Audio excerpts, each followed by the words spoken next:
Estamos ao vivo. O DC News Talks está no ar para falar do tarifaço de Trump, as suas consequências para o Brasil e o mundo, com análise. Lembrando que a agência DC News é a agência de notícias da Associação Comercial de São Paulo.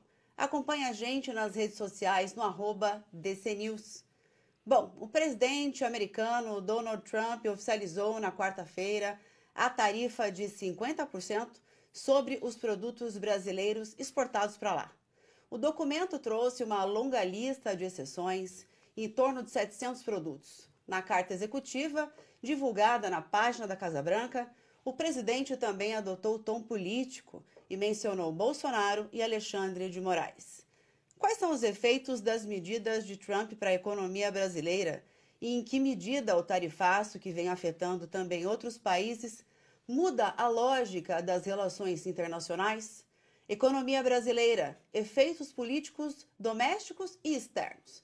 Deflação é algo que se pode esperar? Vamos tentar responder a essas e outras perguntas com dois convidados. Comigo na mesa, Ulisses Gamboa, economista com pós-doutorado em História Econômica pela Universidade da Califórnia, doutor em Economia pela FEA-USP. Gamboa é economista sênior do Instituto de Economia Gastão Vidigal, vinculado à Associação Comercial de São Paulo. E Rafael Cortes, sócio da Tendências Consultoria e analista de risco político. Rafael é doutor em Ciências Políticas. Primeiro, eu quero agradecer a presença dos dois aqui. Muito obrigada, Rafael. Obrigada, Ulisses. Eu que agradeço. Nós agradecemos. Prazer. Antes da gente começar a debater aqui, eu vou fazer um breve resumo, uma linha do tempo das tarifas anunciadas por Trump. Bem rapidamente, eu gostaria de pedir para o Adnilson, por gentileza, colocar a tela no ar. É uma cronologia que a gente montou, mas é bem simples, porque se a gente parar para pensar de 1º de fevereiro até hoje, isso aqui está inundado de informações, né? Foram muitos vai e vens. Bom, 1º de fevereiro, primeiras tarifas, 25%, Canadá e México, e 10% China. Em 3 de fevereiro, suspensão de um mês contra os países vizinhos. No dia 4, tarifas sobre a China passam a valer. Retaliação da China no carvão e gás natural e 10% para petróleo, máquinas agrícolas e automóveis, alguns lá dos Estados Unidos. Em 10 de fevereiro, os Estados Unidos taxam em 25% aço e alumínio de todos os países. 2 de abril, Trump anuncia pacotes de tarifas recíprocas sobre inúmeros países, incluindo China.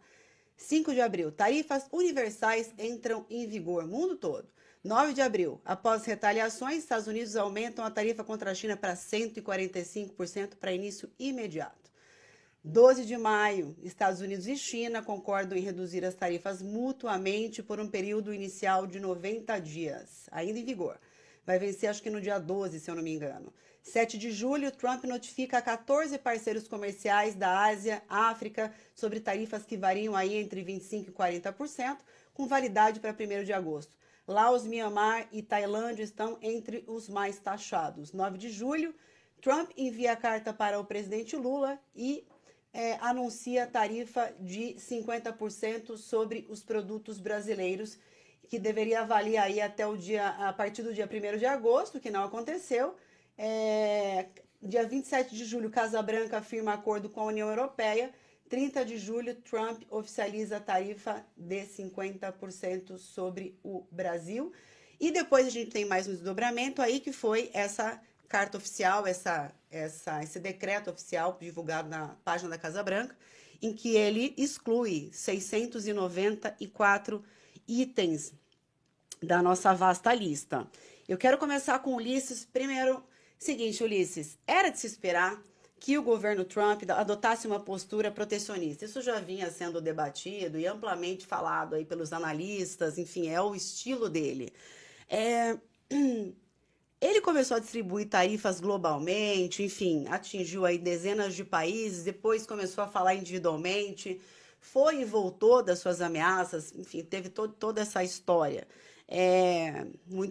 A gente fica tentando entender o humor do presidente americano, né? E o que está por trás disso também. Mas era de se esperar, Ulisses? Como é que você avalia isso como economista? Olha, eu acho que sim, porque uma das promessas de campanha justamente era a reindustrialização dos Estados Unidos, que é uma grande fantasia, porque a indústria automobilística não vai ser recuperada, não vai voltar a ser o que era, porque ela ficou obsoleta, na verdade, por causa do protecionismo. Então, realmente ele tem esse discurso e acho que muitas das coisas que ele faz é um pouco para agradar eleitores, enfim. E os eleitores dele, entre outros, são aqueles profissionais que perderam o seu emprego na indústria e não conseguiram se recolocar. E isso gera uma frustração muito grande e acredito que as duas vezes que ele se elegeu presidente, uma parte do eleitorado buscava isso, mas é uma coisa meio fantasiosa, porque se a gente olhar também a produção industrial americana, ela tem um crescimento e, ao mesmo tempo, tem uma redução de empregos até pela questão tecnológica. Uhum. Então era para esperar e ele está assessorado por alguns economistas e algumas pessoas que são contrárias ao livre comércio, que, enfim, contrariando a própria evidência do crescimento dos Estados Unidos nas últimas décadas. Foi o país que mais se beneficiou da globalização, foi o país que mais se beneficiou da abertura comercial. Então, são tempos novos. Você acha que depois da década de 1970, por exemplo, a coisa ficou um pouco mais lenta do que deveria ali? A coisa estagnou, depois é, esse espírito nacionalista meio que ficou num segundo plano? Isso é uma coisa que foi se dando gradualmente, né? Mas há questões tecnológicas que fizeram, e a própria economia americana, ela passou a ser uma economia muito mais de serviços. E isso também tende a acontecer com as economias à medida que passa o tempo. Elas nascem agrícolas, crescem se industrializando e depois passam a ser economias de serviços. Isso tem essa sequência nos países que se desenvolvem. Tá, tem muita questão política envolvida também nessas medidas do presidente. Eu quero entender do Rafael. Esse episódio do tarifaço, Rafael, denota que as relações Brasil e Estados Unidos estão completamente rompidas? Não, não diria completamente rompidas, né? Acho que é até bom que não estejam, dado que, pelo menos a gente viu agora com o anúncio oficial, né? Teve a carta, né? Se mencionou na cronologia, Bruna.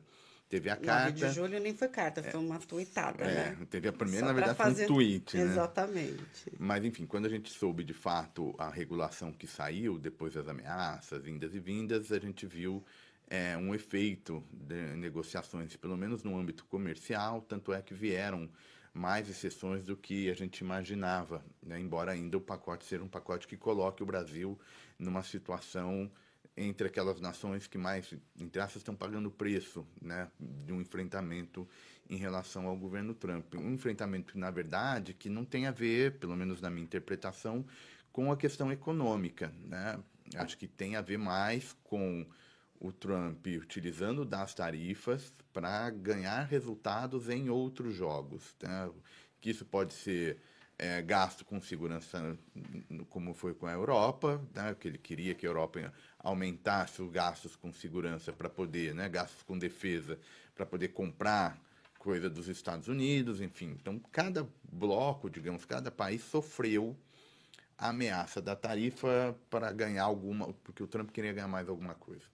No caso brasileiro, a gente está tentando entender ainda o que passa de alguma maneira, me parece, pela questão geopolítica, no sentido da relação dos BRICS, e o segundo ponto, e esse talvez seja mais desafiador, tem uma parte do ideário ideológico do trumpismo que olha o Brasil e outras nações como uma espécie de ameaça, né? Governos de esquerda que colocariam em risco democracia, liberdade, etc, etc. Também uma roupagem para fazer defesa em relação às big techs, que estão aí num debate de sofrer regulação em diversos países do mundo. Qual foi o gatilho que ele encontrou? a figura do ex-presidente Bolsonaro e o fato de ter uma parte da direita brasileira que se vincula ao Trump de maneira muito direta. Então, a grande pergunta que acho que a gente tem que tentar responder, pelo menos na questão política, é o que aconteceu da primeira data lá que você mencionou, das tarifas universais. O Brasil estava na ponta positiva, ó, só ganhamos 10% básico para todo mundo, agora da gente ter essa tarifa mais na ponta. Me parece que a resposta passa um pouco por esses elementos político e institucional. A questão que nos coloca é, vai haver contaminação, assim, no sentido de que esse debate, Alexandre de Moraes, Ney Magnitsky, etc., se isso em alguma maneira vai bater no debate propriamente comercial, que é o que o governo brasileiro está tentando manter de pé as negociações a despeito dessas pressões políticas que estão acontecendo. O vice-presidente, Geraldo Alckmin, falou que agora começa uma longa jornada de tentativa de negociação, porque a verdade é que não houve negociação não oficialmente, né? Eu conversava antes de começar o programa, a live aqui com o Ulisses, e ele acredita que houve alguma, paralelamente, né, não oficial, porque não houve diretamente interlocução entre o governo brasileiro e o governo americano, mas que nos bastidores houve uma movimentação de empresários e que isso, de alguma maneira, pode ter alterado esse cenário. É isso, Ulisses? Provavelmente foi um conjunto de empresários brasileiros e empresários americanos com interesses comuns e que não fosse aplicado esse tarifaço. Perfeito. Agora, vou perguntar para os dois. E aí, o que a gente espera no médio prazo, considerando uma possível alternância de poder para outra linha de atuação aí, já que, enfim, né, os presidentes estão presidentes. Considerando também que o Congresso americano tem eleições por vir no ano que vem. E o Trump, eu vi notícias de que ele poderia já estar em clima de campanha de meio de mandato. Isso faz sentido, Rafael? Faz sentido porque, e acho que bate um pouco com o ponto que o Ulisses mencionou, desse efeito doméstico, né, da política americana doméstica, das articulações de interesses de empresários daqui, mas sobretudo de lá, que de alguma maneira ficaram machucados, né, com as tarifas mais elevadas. Isso tudo tem um pouco a ver com o fato de que nos Estados Unidos tem eleição a cada 2 anos para deputados, que acabam servindo como uma espécie de termômetro de como vai o desempenho do presidente.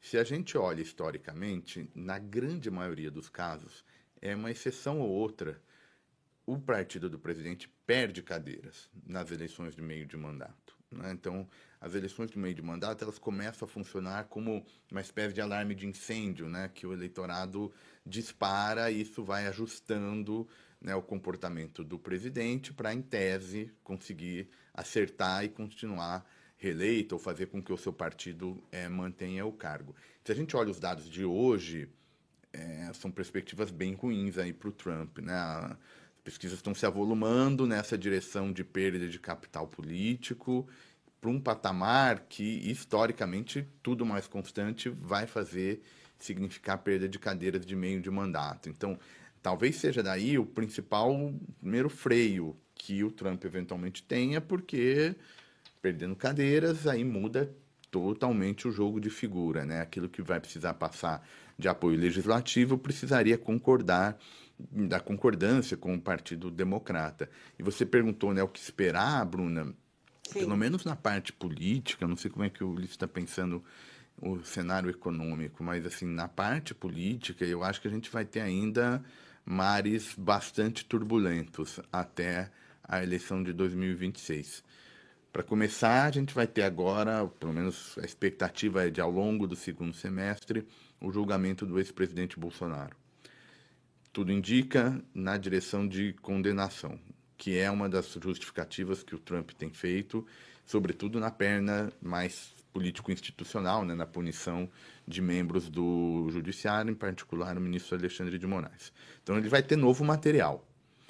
Mesmo que ainda não faça agora, se a gente prestar atenção nos discursos, não só do Eduardo Bolsonaro, mas sobretudo desses ideólogos, e aí vale muito a pena olhar o que o Steve Bannon está falando, um dos articuladores políticos desse movimento transnacional, desse conservadorismo. Ele claramente, em letras garrafais, diz que o Brasil e o governo de esquerda, algo a ser combatido. Então, a gente pode chegar lá em 2026 com esse cenário de muita incerteza, porque a gente, domesticamente, todo mundo também está com muita expectativa, quem que vai ganhar a eleição ou não, somado ao fato de a gente ter, em 26, um sinal diferente do que tivemos na eleição do Lula, nessa última eleição do Lula. Vocês vão lembrar lá que o Biden telefona, se manifesta o resultado logo de saída. Muito possivelmente a gente vai ter ao contrário em 26, se o Lula ganhar e o Trump ainda tiver um pouco nessa pegada. Então, eu olhando a parte político-institucional, acho que só não é pior porque as negociações comerciais ainda estão de pé, funcionou um pouco essa ação política, mas tem elementos aí para a gente ter ainda alguma cautela para uma solução mais clara para essa crise das relações bilaterais que você mencionou na pergunta anterior. Vai soar estranho caso ele, a cada julgamento do STF ou a cada posicionamento do nosso Poder Judiciário, ele imponha novas sanções contra pessoas e contra o próprio Brasil. Então, acho que a gente tem um componente realmente importante aí do ponto de vista político e também econômico. Isso não é bom para o país, não é, Ulisses? Essa instabilidade. Para os Estados Unidos ou para o Brasil? Para os dois, né? Na verdade, não é bom também para os Estados Unidos. Eu não sei como a população americana está vendo ainda, eu não sei sobre isso, mas no Brasil, claramente, abriu-se um racha na direita, pessoas que concordam e pessoas que não concordam. O fato é que o Brasil é soberano e as instituições são independentes, né? Mas toda essa fustigação, esses componentes de tensão não fazem bem para a economia, não é? Não. Bem, na verdade, mesmo que não houvesse a isenção, o efeito econômico seria negativo, mas do ponto de vista macro, ele seria limitado. Agora, com a isenção, menos ainda. Agora, por outro lado, a gente tem efeitos em nichos, em setores que podem ser muito negativos. A ver o que acontece com o café, por exemplo. A carne, o café, muita coisa de indústria. Indústria de máquina e equipamento. A Confederação Nacional da Indústria recentemente se pronunciou fazendo um levantamento em que ela disse que a grande maioria dos produtos isentos tem a ver com a indústria de aviação civil e que a indústria, portanto, não estaria tão preservada desse tarifaço. Entendi. Mas eu posso só pegar uma cara fica à vontade. Do que você mencionou nessa perna econômica. Eu acho que assim, o que já está mais ou menos contratado desse efeito econômico, embora não diretamente nos modelos macro, mas eu acho que na formação de expectativas até para além de 26. Pré-tarifaço, o mercado vinha, os agentes econômicos vinham com uma interpretação, a gente até pode discutir se certo ou errado, mas de que a eleição de 26, que o Lula perderia. Estava se formando uma ideia, o governo mal avaliado, não era temas bons, e estava todo mundo já começando a apostar na vitória de alguém da oposição, em particular do governador de São Paulo, Tarcísio, que ainda, embora não tenha confirmado sua candidatura, é sempre visto como o mais competitivo para enfrentar o Lula. Tanto é que, se a gente pega efeito da taxa de câmbio, o Brasil não vinha num processo de depreciação cambial muito forte, em parte por uma perspectiva que o mercado já estava arbitrando um pouco o resultado das eleições. Pois bem, vem tarifaço, põe de perna pro ar essa lógica, né? As pesquisas começam a retratar esse ganho de popularidade do governo, olham as simulações mais recentes, o Lula é favorito novamente, né? Então, dito isso, aí começa de novo, então, ficar um pé atrás também no doméstico, porque fala, bom, o que vai ser, né? Volta a ter aquela incerteza com a ideia de um Lula favorito.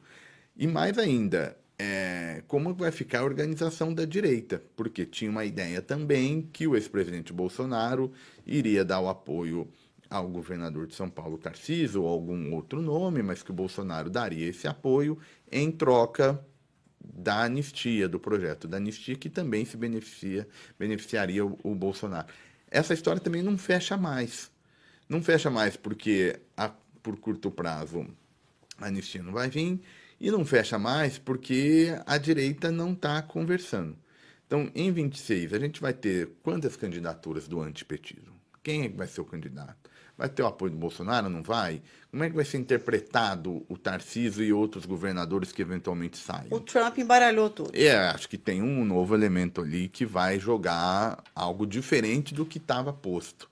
E aí sempre numa direção, me parece, de trazer uma percepção de risco um pouco mais alta, dada essa bagunça que, entre aspas, o Trump se instalou aqui na direita. Vamos falar de plano de contingência. Ulisses, o que dá para esperar de um possível plano de contingência aí? O governo tem dado respostas rápidas, na opinião de vocês? Está demorando a agir? A gente está falando de uma cadeia ampla e que emprega certamente milhares de pessoas, como a gente está fazendo uma conta de padaria aqui antes de começar o programa. Olha, eu acho que o plano as medidas, né, de contingência, eu acho que, do ponto de vista do governo federal, esbarra um pouco na situação fiscal, né? A situação fiscal, a gente sabe que ela não é boa, enfim, inclusive tem toda aquela perspectiva mais complicada em 2027, do crescimento das despesas obrigatórias. Então, eu acho que o governo tem pouco espaço, né? O que tem se falado é estabelecer algumas linhas de crédito, alongar alguns pagamentos de adiantamento de câmbio para os exportadores, alongar um pouco o pagamento de tributos. Então, por esse lado, mas também esbarra na parte fiscal. E aí a gente também tem que analisar do ponto de vista macro como é que fica o fiscal com essas medidas paliativas. Mas o que também está aparecendo são os governos estaduais dos estados mais afetados também oferecendo algumas linhas de crédito. Eu acho que a coisa vai pelo crédito. A gente vai falar mais adiante aí do impacto direto no PIB, enfim. O Ulisses tem um estudo aqui que ele fez e a gente vai falar sobre isso um pouquinho mais adiante. Commodity. A gente é grande exportador de commodity e o Brasil provavelmente vai procurar grandes mercados, vai procurar a Ásia, eventualmente com alguma perda de rentabilidade, na sua opinião, quer dizer, a margem de negociação já fica um pouco mais complicada, porque os mercados vão, sem os Estados Unidos, ou menos exportações para lá, acho que a coisa fica um pouco mais complexa. Pequenas exportações, sal, manga, mel, industrializados. O governo vai precisar entrar de que forma, na sua opinião, para tentar acomodar essa cadeia toda, estruturando aí novas exportações? Eu queria a sua opinião e depois do Rafael, que também entende bem de geopolítica e de economia no mundo, pode falar um pouquinho. Eu acho que também, exato, uma das saídas é a diversificação de parceiros comerciais e destinos, só que infelizmente isso não é tão simples e tão rápido como a gente gostaria. Em todo caso, você está falando das commodities. As commodities, elas são, por natureza, mais universais. Então, você pode, né, são produtos homogêneos, então você pode encontrar com facilidade uma facilidade relativamente maior outros mercados. Uhum. O que é complicado é a parte da indústria e dos produtos semi-elaborados, ou até terminados, manufaturados, que têm especificidades em relação ao mercado americano. Isso já é mais difícil de você adaptar. A Embraer, por exemplo, foi no final isenta, terminou tendo a isenção da aviação, dos produtos relacionados, mas ela produz muito em função do mercado americano.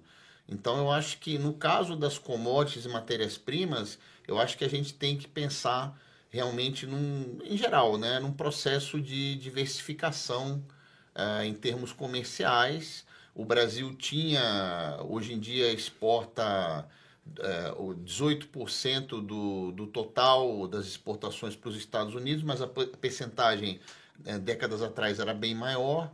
Então o Brasil já foi diversificando, mas eu acho que o governo federal poderia também ser mais, o Brasil, né, ser mais proativo em termos de novos acordos comerciais, em termos de novas parcerias, por exemplo, o acordo comercial com o México, que não andou muito, o acordo entre o Mercosul e a União Europeia. Então, eu acho que a solução é diversificar e, de qualquer forma, não ficar tão dependente do mercado norte-americano.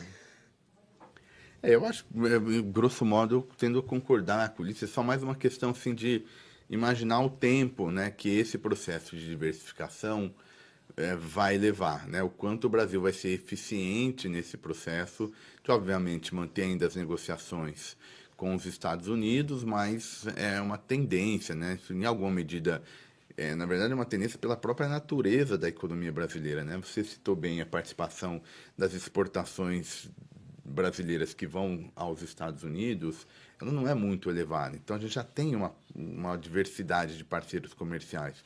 Se a gente pegar aqui Estados Unidos, Mercosul, União Europeia e China, grosso modo é aqui que estão, né, dividido aqui o nosso fluxo comercial. O que já nos coloca o desafio de não depender, a gente não precisa ter status especiais com região ou outra, porque a nossa economia é uma economia muito diversificada. Se a gente encontra e soma isso, o elemento político, ou seja, é uma questão natural que isso vai acontecer. Aí é muito mais uma questão de ritmo, né? Acho que também agora vai entrar em jogo outras questões, né? O quanto, por exemplo, a União Europeia vai se relacionar com os Estados Unidos, porque embora no campo comercial tenha uma relação difícil, né? Embora teve lá o acordo, mas os europeus, basta dar uma olhada na imprensa europeia, a percepção é de um acordo muito ruim. E por que esse acordo ruim foi assinado? Porque eles estão disputando uma guerra e que depende dos Estados Unidos. Então aí tem um pouco a ver com o conflito Rússia e Ucrânia. Não dá para dar uma banana para os Estados Unidos, porque eles dependem dos Estados Unidos na questão de como é que vai ficar esse conflito Rússia e Ucrânia. Então eles tiveram que aceitar isso. Na mesma medida, como é que vai ficar a relação entre China e a União Europeia? Porque a China também é percebida como se não uma parceira, alguma coisa próxima da Rússia, incluindo na leitura de fornecimento, armamento também para lá. Enfim, então vai demorar um tempo ainda para a gente descobrir o quanto os outros blocos, e o Brasil incluindo nessa lógica, vão conseguir se aproximar. Porque não é que não somos amigos e morremos de amores uns para os outros, não. Tem conflitos importantes aí. Eu acho que isso não é resolvido amanhã nem depois. Esse é um processo um pouco mais longo prazo e tem um pouco a ver com essa nova ordem internacional, como é que ela vai se configurar. Existia um ceticismo bem grande em relação ao Brasil-Mercosul, ao acordo. Vocês acreditam que com essa alteração da ordem internacional, global, enfim, é possível que isso avance de alguma maneira? O que você acha Eu acho disso? que o Mercosul, infelizmente, é natimorto. Eu acho que nunca foi nem para frente nem para trás. Essa coisa da integração econômica é complexa.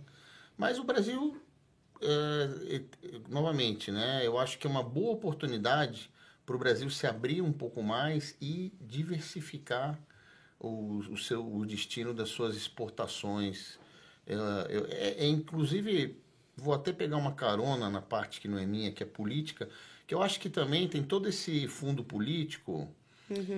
Mas também uma questão geopolítica, né? Assim, eu, na minha interpretação como economista, que não sou cientista político, né, como ele, eu penso que existe no fundo, um pano de fundo, talvez, não sei se dizer maior, porque o Trump usou justificativas políticas ou esdrúxulas para todos os países em que ele impôs o tarifaço. Acho que a Suíça é que ficou meio sem explicação por que ele tarifou tanto, mas enfim. Eu acho que tem a disputa pela hegemonia mundial entre Estados Unidos e China, né? Então tem toda aquela já é uma coisa que se fala há muito tempo. Será que a China vai se tornar o país hegemônico, né? Porque é interessante, até um autor americano falava disso, porque ele dizia que a ex-União Soviética era uma rival, mas do ponto de vista da Guerra Fria, do ponto de vista mais bélico, mas não tecnológico, e que a China sim é um rival tecnológico dos Estados Unidos. Então, não sei se. Eu acho que também é um elemento a questão geopolítica, e acredito que os americanos, os Estados Unidos, tenham interesse em que o Brasil não se aproxime tanto da China e fique mais na esfera de influência americana. Eu acho que tem esses aspectos também, e acho que tudo isso está mexendo com esse. Né, parece que a gente está jogando War, né, aquele jogo. Está mexendo com o tabuleiro. Não tem graça, enfim, não tem graça nenhuma, mas é muito espantoso. A gente acorda sem saber o que vai acontecer, o que aconteceu, sei lá, no fim da noite, o que vai acontecer de manhã. O que você mencionou, desculpa, a incerteza. Incerteza é uma coisa horrível, paralisante. E eu acho que toda essa forma vamos falar assim, de negociar, de fazer política comercial do Trump, e em geral, está provocando muita incerteza mundial. E não é só uma coisa que pode estar afetando o Brasil. É que a gente, bom, ele taxou o Brasil em 50%. Nós somos os mais prejudicados por hora. Prejudicados por hora. É. E é curioso, né? Porque acho que, enfim, de fato, tem a ver com esse jogo, né? Que passa pelas relações bilaterais Brasil e Estados Unidos e tem a ver, seja com defesa de interesses domésticos, aí as empresas Big Tech, sejam com essas mudanças geopolíticas. Mas é engraçado porque, embora, em tese, a gente pode interpretar justamente assim, né? Olha, está se formando uma espécie de nova Guerra Fria, trocando. Agora tirou a União Soviética, entra a China. Essa era uma leitura que um pouco estava na praça. Agora, o comportamento do Trump, ele, na verdade, se ele estiver tentando proteger as Américas ou o Ocidente da influência chinesa, a gente precisa tentar entender o que está na cabeça dele, né? Porque eu poderia interpretar que, na verdade, ele está jogando no colo determinados China. países, na verdade, se aproximando, né? Porque você está... Tiro sai pela Se você está fechando a porta para mim, eu vou precisar fatalmente bater na então, porta da China. ele E não está fazendo muito sentido. Mas é a coisa meio binária, né? Ela pode dar certo e ela pode dar errado. O fato é que o marketing americano ela foi de uma maneira avassaladora mundo afora. O que a gente estava sempre se perguntando, bom, se tem uma guerra fria, se eles enxergam a China, e de fato enxergam, você pega todo o documento de segurança nacional que os presidentes enviam ao Congresso anualmente, fazendo um diagnóstico de como é que estão as questões de segurança nacional americanas, todos citam a China, pelo menos desde ali passado Obama, a percepção de que não adiantou a estratégia de cooperar com a China, porque a China não virou uma democracia, a China não se alinhou às práticas comerciais que eles esperavam que se alinhavam, tinha uma acusação de que a China não joga justo, que rompe regras de patentes, entre outros pontos. E aí foi uma leitura de que, olha, não deu certo, então agora a China se tornou rival. É bem verdade que precisa dar uma cooperada, porque uma boa parte dos títulos do Tesouro Americano estão nas mãos dos chineses, então também eles não podem sair para o pau, porque tem essa relação de dependência do controle das reservas, mas tem uma ideia de que agora é rival. Bom, mas então se é isso, e por isso que o Trump é tão difícil de entender, né? Porque ele não está propriamente, entre aspas, se aproximando um pouco do Ocidente e aí para proteção. Ele, na verdade, ele está constrangendo uma boa parte dos países ocidentais. Fez isso em relação à Europa, fez isso em relação ao México, né, os próprios, e o Canadá, né, de repente entrou na agenda a ameaça de invasão do Canadá, de anexação de um país soberano. Então, assim, é uma loucura um pouco tentar pegar essa lógica da bipolaridade com a maneira como os Estados Unidos têm se comportado. Tem uma série de autores que estão dizendo, olha, isso antecipa um mundo de declínio americano. Outros vão numa direção e falam, olha, pode acontecer o que acontecer, eles ainda acontece. A China não é capaz de substituir os Estados Unidos como resolvedora de problema no mundo. Aí tem um pouco essa dupla interpretação. Tem um autor muito interessante, ele recentemente recebeu o Prêmio Nobel de Economia, o Simon Johnson, e um artigo que ele escreveu há um tempo atrás, é interessante, ele dizia dessa coisa de passar o bastão, os países hegemônicos passando o bastão para outros. Então ele dizia, o caso da Inglaterra com os Estados Unidos, mas houve uma colaboração entre os dois que no final beneficiou a potência, no caso a Inglaterra, que deixou de ser hegemônica e que não estaria acontecendo a mesma coisa entre Estados Unidos e China, e que se realmente em algum momento, em algum dia, a China passasse a potência hegemônica, os Estados Unidos não estariam, talvez, numa posição tão adequada. Confortável, né? Tem uma expressão desses debates geopolíticos, meio de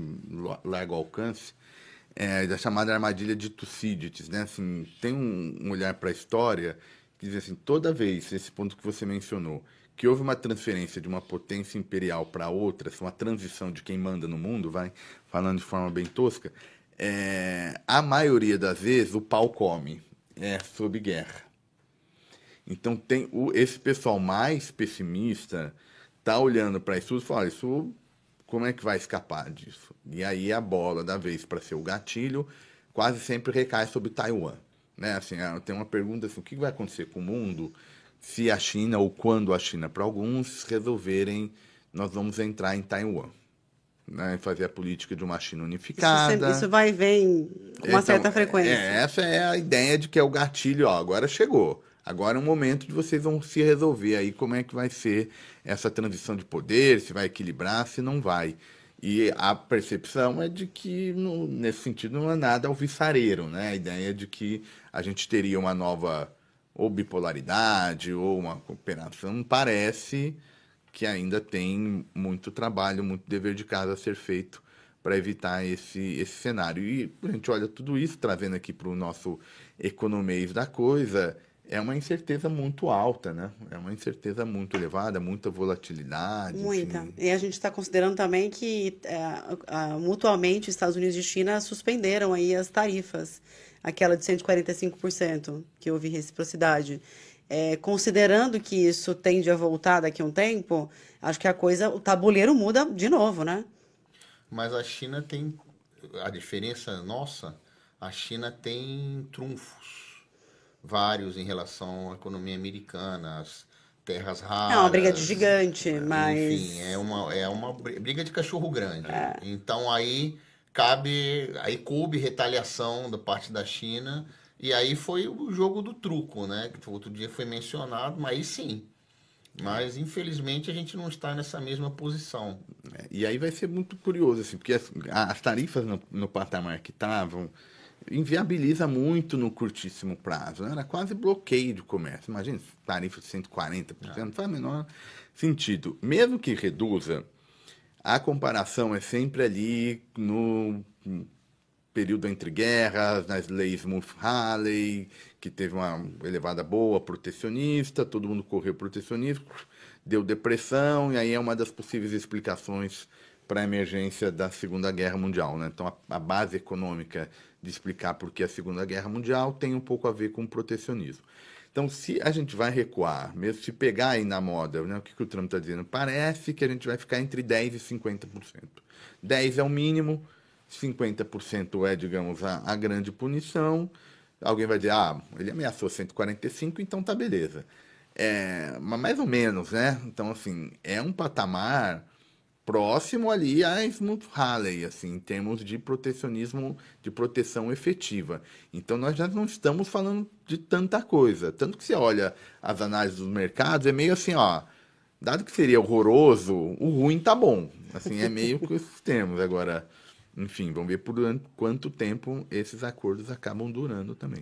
O Brasil já recorreu à AMC há mais ou menos uma semana, na verdade fez uma notificação denunciando aí o tarifaço de Trump e alertando para o perigo de uma guerra comercial. Esse é um caminho, abrir um processo de fato, caso Trump não ceda para os demais produtos brasileiros, enfim, ou se a situação num cenário pior ficar ainda mais tensa e, enfim, novas tarifas virem pela frente. Qual que é a análise que vocês fazem sobre esses possíveis caminhos que o Brasil pode vir a adotar frente aí ao protecionismo Trump? Olha, a Organização Mundial do Comércio, infelizmente, está muito enfraquecida. Então, eu acho que, e justamente porque os governos americanos, não só o Trump, têm sistematicamente enfraquecido a OMC durante os últimos anos. Então, infelizmente, eu acho que isso não vai dar em nada. Eu vejo como única, por um lado, alternativa mais viável para o Brasil é a negociação, estabelecer algum canal de comunicação com o governo americano. Acho que é impensável retaliação. Às vezes a gente tem até vontade, mas a gente não tem cartas, né? Se é um jogo de cartas, digamos assim, a gente não tem cartas fortes para negociar como a China fez, né? Os Estados Unidos, das importações americanas, as importações brasileiras representam 1%. Então, assim, o impacto inflacionário não é muito importante na economia americana. Então, assim, a gente tem que negociar, como foi falado, evitar o pior, né? De qualquer forma, a gente está tendo aí um aumento de tarifa, porque a tarifa era 2%, mesmo que ficasse em 10%, você está passando de 2 para 10, né? Um cálculo que foi feito está dizendo, se você pegar todos os produtos tarifados, inclusive os que não estão isentos, vão pagar 10, não vão pagar 0. Sim. Né? Não vão pagar os 40 adicionais para dar os 50%. Se fizer uma conta pela importância dessas exportações no mercado americano, a tarifa média efetiva vai ficar em 33%, mesmo com as isenções para os produtos brasileiros. Então, quer dizer, é uma tarifa alta. Eu acho que só cabe a negociação e a diversificação de parceiros, né? O Brasil diminuir a dependência do mercado americano ao longo do tempo. Claro, um pensamento estratégico, uma coisa, digamos assim, planejada.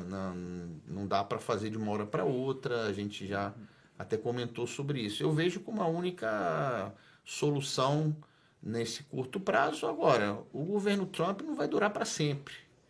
Então, assim, se vier um governo democrata, eu acho que muda tudo. Não sei, também a gente também... Agora, uma coisa que eu acho também, até como economista, eu acho que não necessariamente a coisa para por aqui. Eu acho que a gente ainda pode ter Pela questão surpresas, política. pela questão política, enfim, mesmo que o Brasil não faça nenhuma retaliação. Eu acho, Bruna, se você me permitir, acho que tem 2 elementos aí para o que vai acontecer, enfim, né? O primeiro é essa relação do executivo, do governo, com o mundo do judiciário. Porque uma parte mesmo do que ficou, enfim, é punição em cima dos ministros, né? Em cima do STF. Então, acho que esse é um ponto importante. Você está falando da Lei Magnitsky? Isso, da Lei Magnitsky. Que foi a criação do Obama, se eu não me engano. E na verdade, assim, ela é originalmente, acho que ele é de 17, acho que é Trump.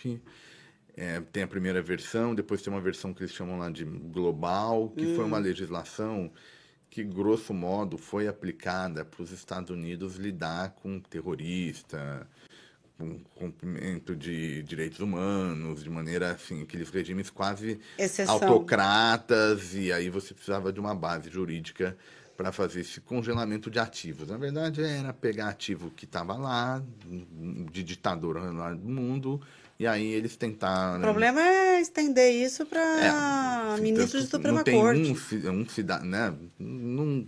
Interferência direta, né? Está dado que não era aplicável para esse caso, por todas as críticas que você eventualmente faça ao comportamento do ministro Alexandre de Moraes. Mas eu digo assim, a resposta brasileira vai passar um pouco por essa articulação. Tanto é que teve uma reunião ontem do Lula com parte dos ministros do Supremo e não parece ser uma disposição para esse enfrentamento, né? Porque os custos não são desprezíveis, e a sociedade brasileira não é propriamente alguém que está disposta, né, o eleitor mediano, vamos enfrentar esses custos, tem a consequência econômica. Então, acho que esse é um primeiro elemento.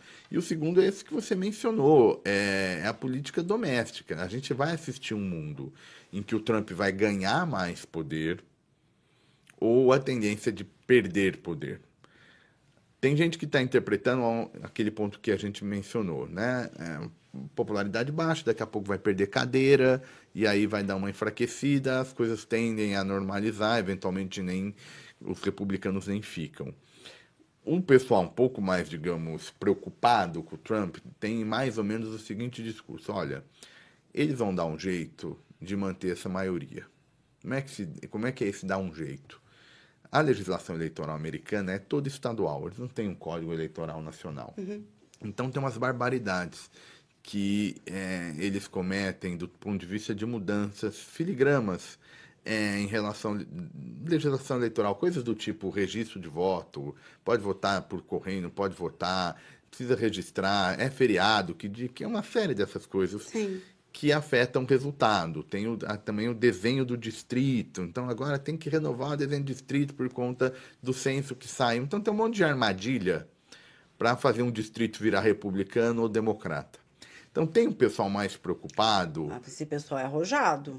Mas tem sim esse debate. Faz sentido? Não, tanto que qualquer dessas organizações que medem nível de democracia estão colocando os Estados Unidos em declínio, né? Por incrível que pareça. Então tem um jeito que fala, olha, não vai perder nada de cadeira, não. Não vai perder cadeira nenhuma. E aí tem uns que ainda vão dizendo, ele vai tentar interpretar que ele pode concorrer à reeleição. E que não vai ter Suprema Corte que vai segurar, porque por hora a Suprema Corte também não está deixando, não está controlando, diferentemente do que o Supremo faz aqui. Enfim, acho que esse é o enredo. Se alguém quiser contar, conta um enredo aí ruim, passa um pouco por isso. Isso,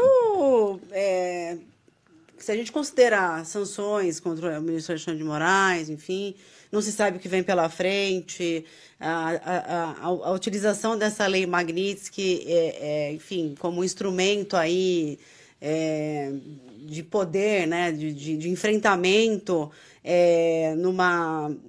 numa condição em que enfrenta a soberania brasileira, no meu ponto de vista, e acho que, enfim, isso mexe com... Há um dano reputacional para os Estados Unidos, Rafael? Você entende dessa forma? Porque me parece que, como ele está jogando com o mundo todo, ninguém fica se manifestando. Olha, não faça isso contra o Brasil, olha. Então, assim, ninguém fala nada porque está todo mundo com medo de ser taxado. E aí ele truca todo mundo e, isoladamente, ele toma ações individuais. Você enxerga dessa forma? Olha, eu enxergo assim, que tem um custo reputacional crescente para essa influência americana. Agora, o problema é o seguinte, né? Ninguém quer fazer um rompimento com os Estados Unidos, porque tem um custo econômico, às vezes nem é econômico, às vezes é no plano da segurança, como eu mencionei, a questão da União Europeia, mas eu acho que a direção é buscar um descasamento e um descolamento americanos. Claro que tem um pouco a ver com o ciclo eleitoral, o Ulisses muito bem lembrou, não quer dizer que o Trump vai ficar para sempre, mas algo que já assisti, porque os próprios americanos estavam tentando entrar menos em conflitos, sobretudo quando envolve envio militar direto, então eles estavam mais ou menos saindo. Agora, não é fácil encontrar outros parceiros, né? Porque China e a União Europeia estavam brigando, não é tão trivial, né? A União Europeia é um bloco que é difícil de se movimentar, porque são um conjunto de países soberanos que precisam cooperar. Então, acho que vai demorar um tempo para se conseguir. Tudo bem, a gente tem isso aqui dos Estados Unidos, então vamos agora todo mundo tentar encontrar caminhos alternativos. Isso não é uma decisão de uma hora para outra, mas se a gente pega as pesquisas, os Estados Unidos têm um menor, o que a gente chama de soft power, né? E acho que a tendência é o Trump deixar isso ainda pior. Muito bem. Ulisses, você tem um documento com informações sobre o impacto para a economia brasileira aí com relação ao tarifaço? Você tinha um documento, me mandou esse documento, e aí o Trump mudou a ordem Tivemos que refazer tudo. Foi refeito esse documento. Eu queria que você contasse um pouco desse Um documento. dos efeitos é que a gente está trabalhando muito Isso mais. que eu ia falar, ele está botando todo mundo na Cada mais. mergulho é um flash, né? Agora, você entende, uma pergunta, desculpa, você Claro, fica à entende vontade. do sistema eleitoral americano, porque tem duas coisas que eu não consigo entender. O sistema eleitoral americano e regra do beisebol.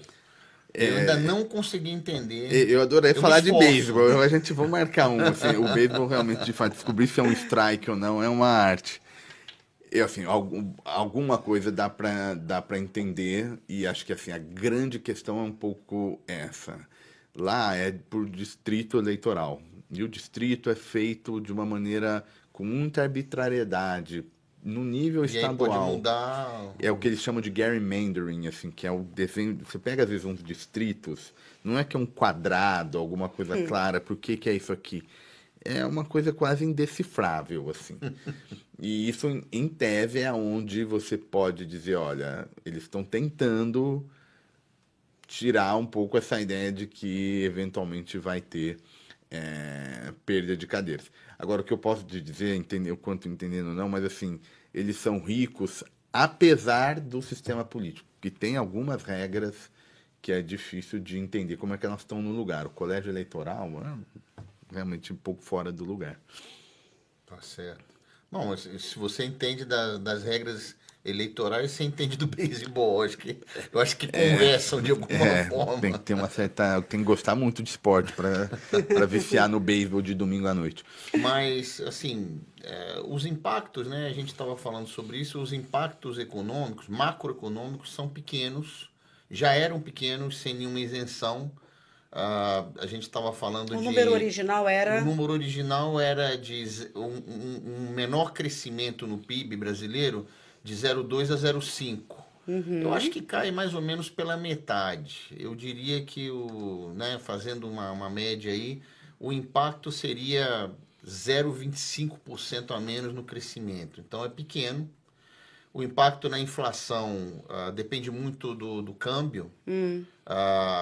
O efeito direto é pequeno, mas a grande questão que me preocupa é como é que fica, né? E principalmente se a guerra comercial contra o Brasil escalar, como é que fica a percepção do investidor estrangeiro. Isso é um ponto que eu gostaria de tocar. Se não houver mudanças desfavoráveis, né, nessa percepção, o efeito sobre o câmbio é um leve aumento, porque entram menos dólares por causa das exportações, mas são alguns bilhões, enfim, é pouca coisa no final o que se perde. Claro, setorialmente é muito setorialmente mais é grave. devastador. Muita gente vai perder o emprego, muitas Exato. pessoas vão Em quebrar. Nichos muito específicos. Nichos específicos, isso muito vai complicado. acontecer, é um fato. É muito Em complicado.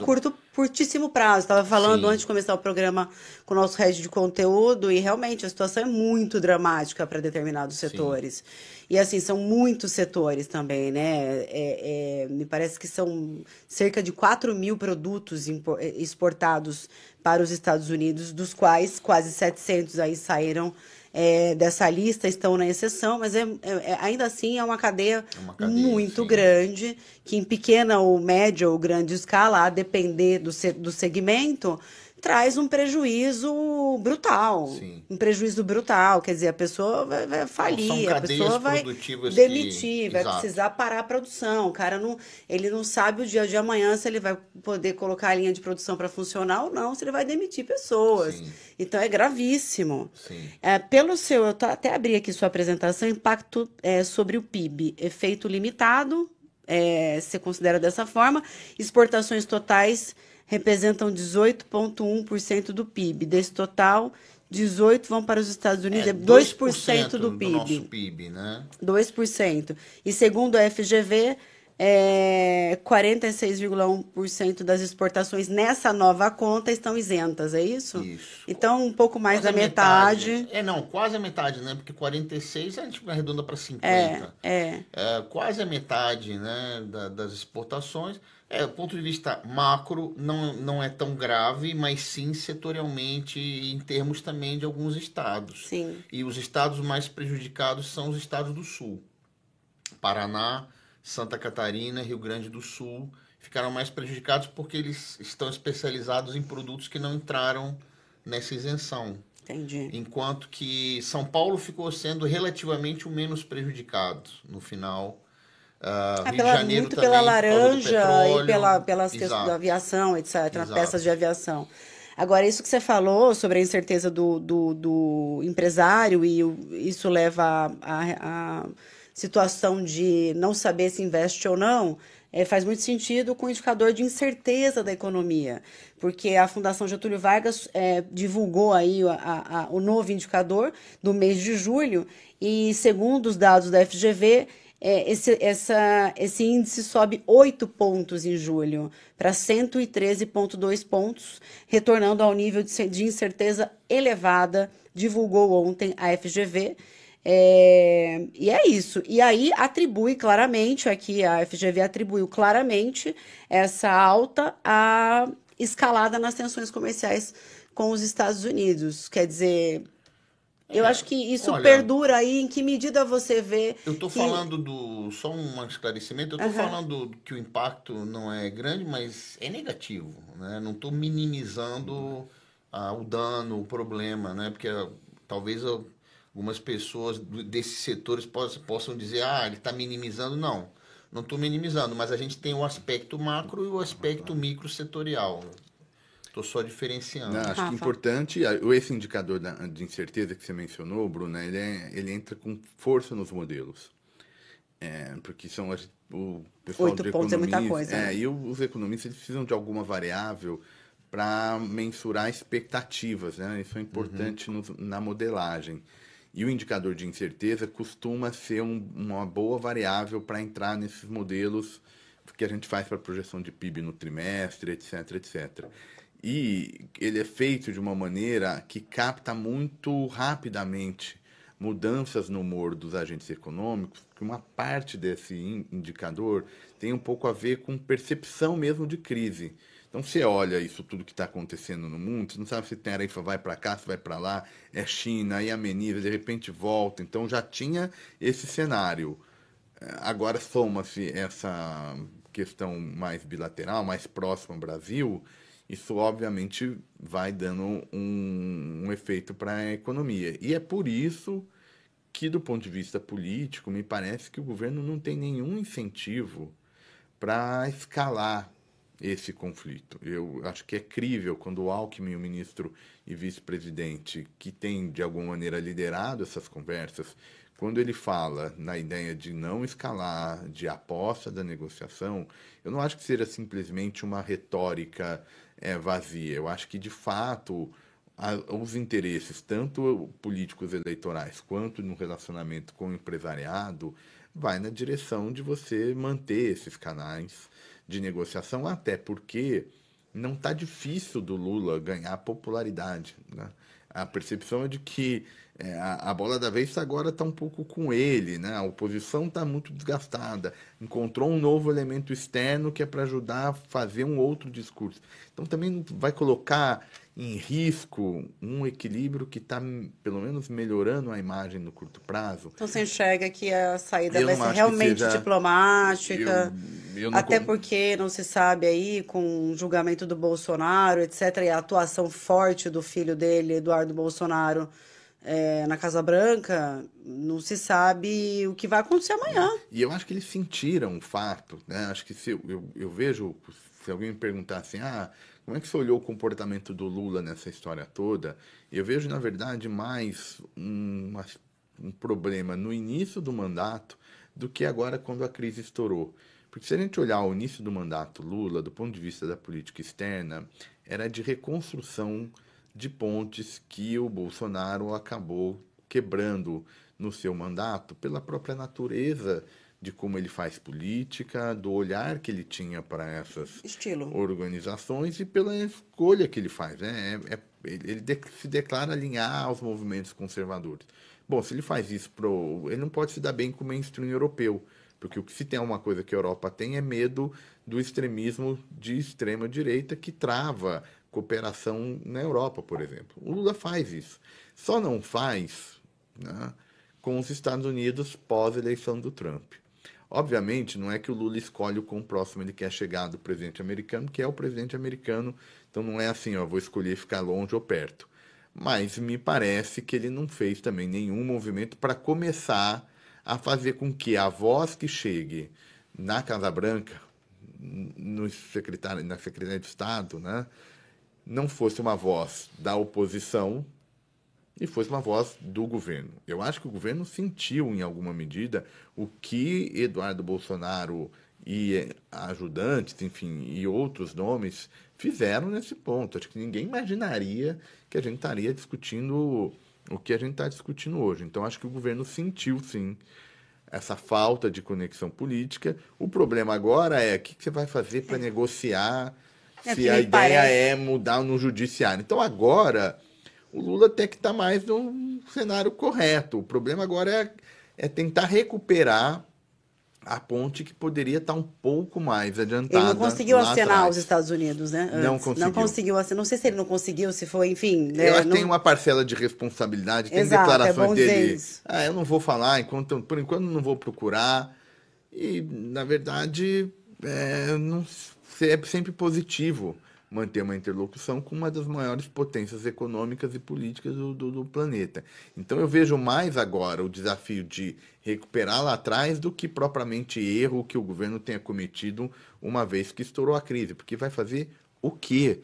O primeiro artigo da Constituição brasileira diz, né, que o pilar fundamental do Estado brasileiro é a soberania nacional. Assim, está lá no primeiro artigo, então não tem muito o que fazer agora nesse front, senão manter esse canal e, aos poucos, eventualmente tendo um contato no plano presidencial. Quer comentar, Ulisses? Não, totalmente de acordo, né? A gente tem que ser pragmático. Não tem muito o que fazer, tentar negociar da melhor forma possível, tentar reduzir os danos, pensar de forma estratégica, ter um pensamento de médio e longo prazo, que eu acho que falta no Brasil. Acho que isso daí mostra que a gente tem que estar atento, inclusive, ao que acontece no resto do mundo, a essa parte que a gente comentava, geopolítica. E acho que o empresariado brasileiro, os empresários brasileiros, digamos assim, vão acordar para essa realidade. Eu acho que eles já vivem essa realidade, mas eu acho que o governo brasileiro, independentemente de quem seja, né?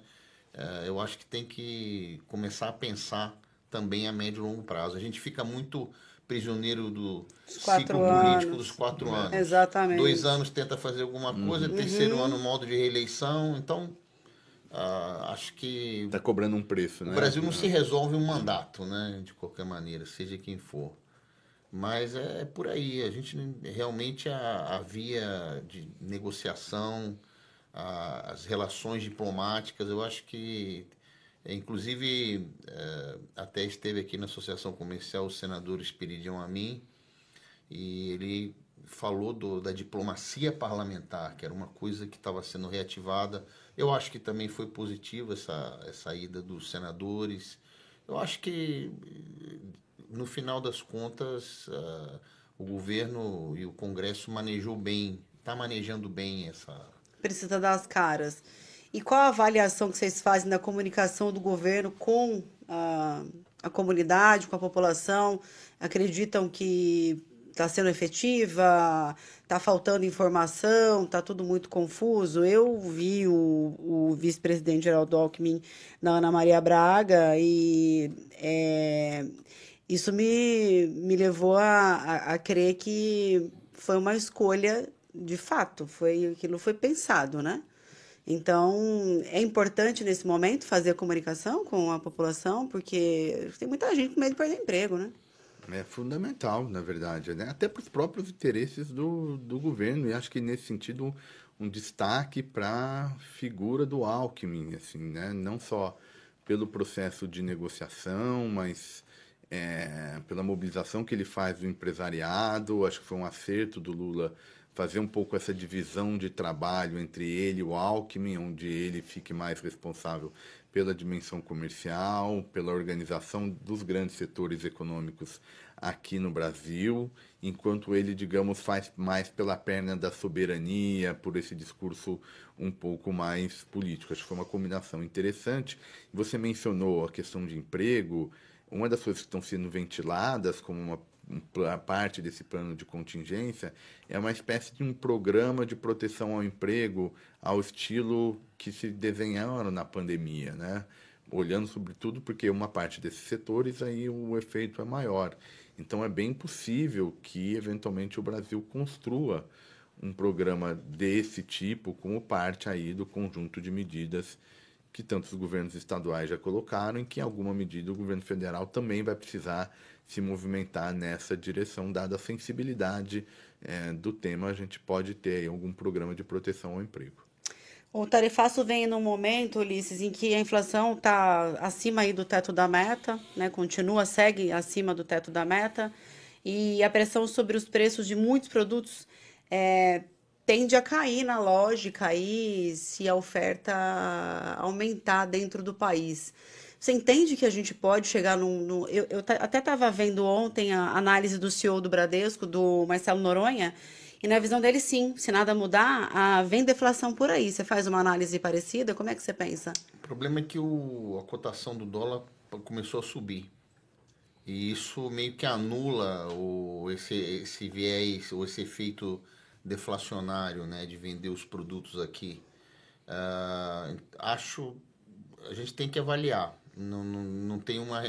Não dá para ter uma resposta Mas tão pontualmente simples. de alguns produtos é possível que a gente tenha Sim, um efeito sim. deflacionário de alguns produtos, Mas aí não na cadeia toda. Mas o câmbio, ele é muito importante nas cadeias de produção. Então, assim, Depende do segmento. mas como um todo, né? Eu acho que a evolução da inflação tem a ver com a atividade econômica também. Eu acho que em maior medida, né? A gente estamos numa situação de expansão de gasto público. Isso vai, de certa forma, realimentando a inflação. E acho que pode ter um empate do jogo aí. Esses produtos mais baratos, mas ao mesmo tempo um câmbio mais alto, né? Até ia perguntar, porque tá havendo uma certa Nada confusão. alarmante também. Não, sim, o câmbio mas não vai disparar. Mas o mercado está um pouco confuso em relação ao que pensar, em relação ao câmbio e ao próprio mercado financeiro, né? A gente vê algumas movimentações e algumas análises e não existe uma explicação muito exata para o que está acontecendo, tanto na Bolsa como no próprio dólar, né? A Bolsa reagiu. Ele está com pequenas oscilações. Inicialmente, a Bolsa caiu, né, com o anúncio do tarifaço, porque você tem Vale e Petrobras pesam muito na Bolsa. A Petrobras seria afetada. A Bolsa Agora caiu. não mais. Agora não mais. Exatamente. Então, as ações da Embraer foram para uma máxima histórica. Eu acho que o mercado não tá tão irracional, não. Eu acho que tá dentro do que pode acontecer, né? E tem uma outra coisa também. O câmbio também é afetado pela situação do dólar em relação a outras moedas fortes lá fora. Então, na medida que o dólar perde valor, isso tem reflexos também na cotação do dólar aqui no Brasil, independentemente do próprio Brasil, né? Sim. Então a gente tem esse movimento também, que tem inclusive feito a cotação do dólar baixar. Então agora deu uma subida, né, em função aí Essas movimentações, mas isso pressiona a inflação, né? A inflação também está pressionada pela própria atividade econômica, porque a desaceleração é muito gradual. Outro dia a gente teve aí uma taxa de desemprego, uma mínima histórica do desemprego. Quer dizer, o mercado de trabalho foi ontem que saiu aquecido, 5,8%, caiu 0,4%. Isso é uma coisa inédita. O mercado de trabalho aquecido, a massa salarial crescendo 6% ao ano, quer dizer, você tem emprego e renda sustentando o consumo. Sim. Então, é lei da oferta e da procura. O preço sobe, se mantém alto, né? Então, assim, eu acho que, claro, novamente, o câmbio é um item aí dessa equação que é muito importante. A gente tem que ficar monitorando. Ele tem subido um pouco, então isso pode subtrair um pouco esse impacto aí deflacionário de... E outra coisa que se está se dizendo também é que não é tão fácil pegar... Ah, não vou vender manga nos Estados Unidos, vou vender tudo aqui no mercado. Tem um A problema logística é diferente. de logística e de tamanho também dos mercados, né? Sim. Quer fazer algum comentário, Rafael? Estamos torcendo para que isso tudo pare de pé, Não, né? a gente torce, pelo amor de Deus, está no mesmo barco, né? É, mas acho que é isso. Acho Vocês que querem fazer alguma consideração final? Acho só que a gente provavelmente vai ter que Acho que eu fazer te outro cortei. programa, a Eu gente acho vai que- ter que fazer outro Porque- programa, porque aí tem umas questões não resolvidas, assim. Mas acho que em linhas gerais é isso, assim, acho que a questão mais delicada, mais uma vez, vai estar na política, seja o processo eleitoral, que vai ganhando intensidade, acho que quando o Bolsonaro, se de fato se confirmar as expectativas que vier à prisão, o jogo vai começar a ser outro, todo mundo vai se movimentar com mais intensidade, e agora essa relação bilateral. Então, acho que está na política a parte mais espinhosa aí dessa equação. Ulisses, alguma consideração? Muita coisa acabou ficando de fora. Não dá pra gente eu acho que abarcar tudo. A gente falou bastante coisa. Eu queria fazer uma consideração final com relação a... Já foi dito aqui também, mas queria enfatizar que essa política comercial do Trump, ela não tem... Não estou falando só do Brasil, estou falando em geral. Ela não tem nenhuma lógica econômica. Porque o Brasil tem déficit nas contas externas, os Estados Unidos têm déficit nas contas externas, porque ele gasta mais do que produz. Mas aonde ele gasta mais do que produz? Em investimento produtivo. E é por isso que a economia americana continua crescendo e a perspectiva é de continuar crescendo no longo prazo. Então, assim, esse é o ponto. Não é porque exista um comércio desigual. O Trump tem uma visão muito mercantilista do comércio internacional. Quer dizer, e na verdade é um jogo que todo mundo ganha em situação normal. Ele tem a ideia de que um ganha e o outro perde. Então, um jogo de soma zero. Então, não se justifica. Na verdade... Essa tarifação não só contra o Brasil, ela está sendo usada para alcançar outros objetivos. Não faz sentido. E no caso brasileiro, menos, porque o Brasil tem déficit com os Estados Unidos. Quer dizer, o saldo para eles é positivo já há mais de uma década. Não, eu queria só dizer isso. E os Estados Unidos, ao longo das últimas décadas, foi o país que mais se beneficiou com a abertura econômica, com a globalização, com isso de você dividir a produção onde é mais barato. Então, assim, não faz nenhum sentido. Vai cobrar um preço, eu acredito, talvez não imediato, mas em termos do próprio crescimento econômico americano. E tem as considerações aqui feitas, né, do ponto de vista geopolítico, enfim. Basicamente é isso que eu queria adicionar. Eu quero agradecer muito a presença de vocês dois, Ulisses Gamboa, Rafael Cortez. Obrigada pelo tempo de vocês, pela disponibilidade, por colaborar aqui com o conteúdo da agência DC News. Obrigada mesmo. Foi um prazer. Obrigado pelo convite. A nossa live se encerra por aqui. Obrigada a quem nos acompanhou. Até a próxima.